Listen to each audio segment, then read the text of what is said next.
Hi, Justin here. How you doing? If you're watching this video, I'm guessing you've made it all of the way through the intermediate foundation lessons. So well done, congratulations. I'm sure you've put in a whole heap of work, and I hope that you're a lot better guitar player now than you were when you started. Now, the idea of this little lesson is just a consolidation one, really. I'm going to run through all of the things that you should have done and that you should be confident and cool with before you move on to the style modules. Now, the reason I've kind of divided stuff up like this is that I'm pretty sure at this kind of level, not everyone wants to study all the different styles. Not everyone wants to check out heavy metal or slide guitar or jazz or whatever. So this way, the idea is that we get through all of the kind of the foundation skills, the technical and knowledge-based skills that you'd need to really kind of grow as an intermediate guitar player. And the idea is once you've got this stuff down, that you then apply these new skills and this new knowledge into the style modules. Now, once you've done a few, let's say 5 kind of style modules, then I kind of recommend that you move on to the next level of stuff, which I kind of call a player level, right? Which is the 5 positions of scales and playing all over the neck and more complicated theory and modes and that sort of stuff, you know, where you start to specialize a little bit more depending on exactly what it is that you want to do. So let's go through. I've got to have a little list here that I'm referring to on my laptop, otherwise I wouldn't be able to remember all the stuff we've done, to be honest, because there's quite a lot of stuff. You've covered a lot of ground in this course, you know. So first thing, chords. You should have your E shape and A shape bar chords confidently under your fingers, both major, minor, minor 7 and 7 chord grips, and you should also have your triad chord shapes on the strings 1, 2 and 3 and 2, 3 and 4, 3 different kind of shapes of each of major and minor, and be able to use them all over the neck. So of course that kind of involves a little bit of the kind of knowledge stuff, which is knowing the notes all over the fingerboard, but we'll get to that in a sec. As far as scales go, you should have the major scale in position 1. Really cool by now. You know, you should be ready now to be looking at the other positions of the major scale. So you should be confident and playing a cool solo using position 1, you know, being able to use just one finger if you like, and, well, more to the point, not being restricted to only using the set scale fingering. That's really what I'm after. Don't care if you can do it with one finger, but feeling free of having to use specific fingers to play the scale up and down. You should have the blues scale down, a little bit of a look at that hybrid blues scale, and have an understanding and be able to play a bit with the major pentatonic scale. Now, major pentatonic is something you probably explore a bit more if you get into country guitar or kind of more advanced blues things. But as long as you've got the scales down, particularly the major scale, that's the big one really, because you want to be ready to now kind of move through some other positions too. Rhythm, you should be kind of cool with the 16th note thing now.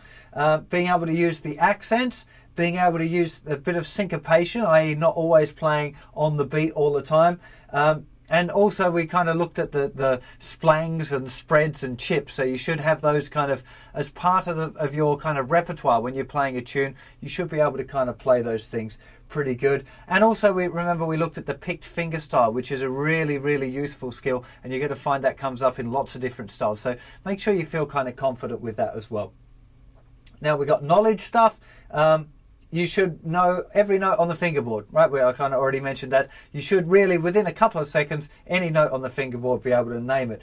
Be really, really good if you can read a simple melody in proper kind of music notation and be confident that you can work out stuff in the open position. That would be, you know, it's maybe not an essential thing because it depends on what style modules you wanted to do, but I think that's kind of a really good skill for all intermediate guitar players, really, to tell the truth.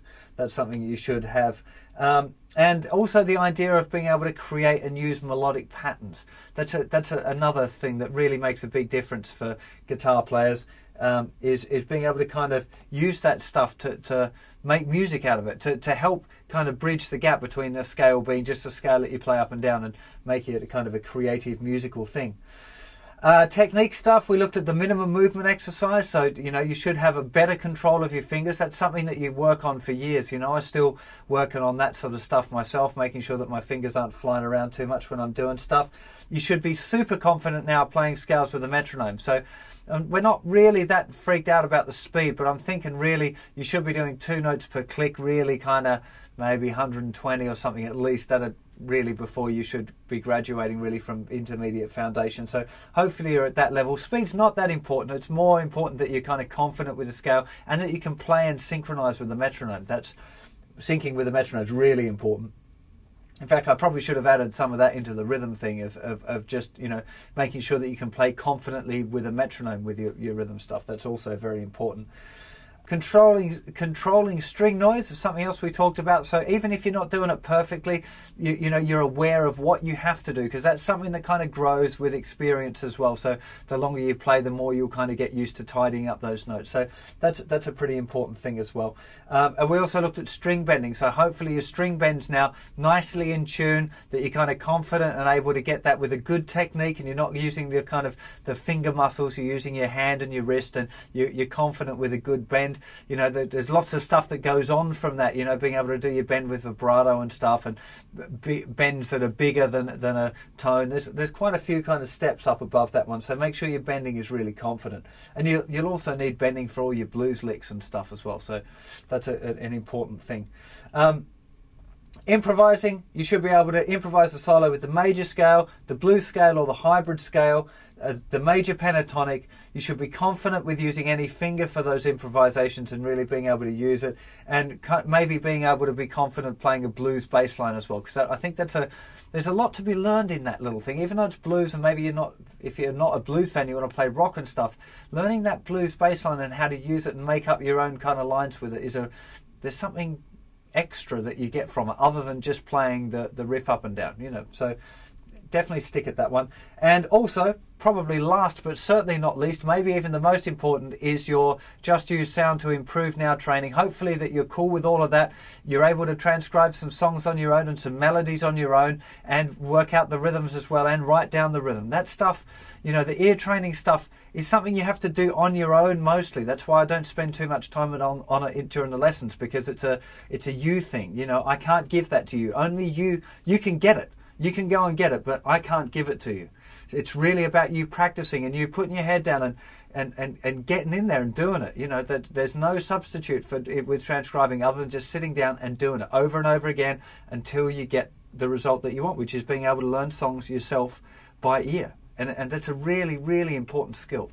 So if you've let that one pass you by, get back in there and get stuck into using the Justin training exercises to help you, because it's kind of a foot up to transcribing. It's not like in the real world transcribing, you don't know what, it could be anything, you know, you've got no clues. Whereas with this stuff, at least I'm giving you a kind of a roundabout thing and saying, look, it's going to use this scale or these chord shapes or whatever.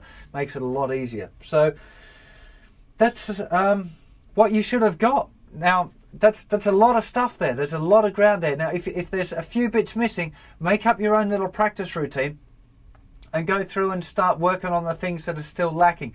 You might want to check the website, for the intermediate practice routine, which is a really well-structured little routine. Introduces some new exercises, which are all on the site in the free part, in the technique department particularly. So you might want to start checking those out, and then plug in any of these other things that you're still not confident with.